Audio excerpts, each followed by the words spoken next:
বিয়ের পরে হাজবেন্ডের তার বউয়ের প্রতি ভালোবাসা কমে যায় কেন?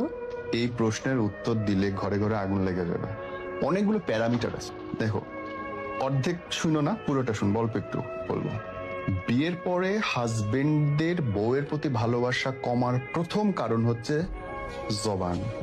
একটা ছেলে মানুষ সবচেয়ে অপছন্দ করে হচ্ছে কথা বলতে, কথা শুনতে। আর সেই জায়গায় তোমাদের মহান কৃতিত্ব আছে। একবার অটোমেটিক মেশিন চালাই দিবে, 72 ঘন্টা নন স্টপ সার্ভিস দেবে, কোনো চার্জ দেওয়া লাগবে না, মোবাইল কথা কুইক থাকবে। নাম্বার 2, খোঁচা দেওয়া, রেফারেন্স টানা, এটা সাবক্লজ। অমুক তারিখে এই হয়েছিল, অমুক তারিখে এই হয়েছিল, এইটার পরে তুমি এটা করছিলে, ওর পরে এই হয়েছিল। এই যে তুমি যতগুলো রেফারেন্স টানবা, তুমি প্রতিটা পুরনো কথা টানবা, মানে তোমার হাজবেন্ড প্রত্যেকবার নিজেকে সংকুচিত করবে। রে, এই মহিলার সামনে তো কিছু বলা যাবে না, এই মহিলার সামনে তো কিছু করা যাবে না, এই মহিলার সাথে তো নিজের প্রকাশ করা যাবে না। বুঝতে পারছো তো?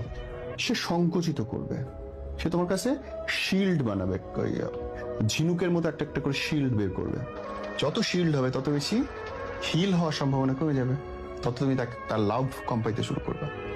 এবার আসো উল্টো দিক থেকে। উল্টো দিক থেকে বিয়ের আগের সিচুয়েশন তো বিয়ের পরে থাকে না। ঘর ভাড়া দিতে হয়, ম্যান অনেক কষ্ট। জামা, জুতো, কাপড়, বাচ্চা কাচ্চা, খাবার, রিক্সা ভাড়া, অটো ভাড়া সব বেশি। তো প্রচুর পরিমাণে টেনশনের মধ্যে থাকে, যেটা বয়ফ্রেন্ডে থাকে না। বয়ফ্রেন্ড আসবে, 2 টাকার বাদাম খাওয়াবে, চলে যাবে। বিয়ের পরে 2 টাকার বাদাম দিয়ে চলে না। সো সে যখন বাইরে অনেক বেশি পরিশ্রম করছে, ঝগড়াঝাটি করে আসতেছে, মারামারি করে আসতেছে, ঘরে এসে তার ক্যান ভাল লাগে না।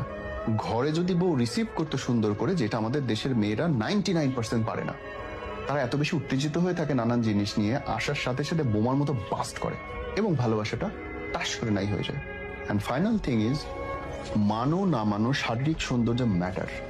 আমি বলছি না যে বাচ্চা নেওয়ার পরে মুটিয়ে যাবে এবং সেটা খারাপ, এটা অবশ্যই ঠিক আছে, এটা জায়েজ।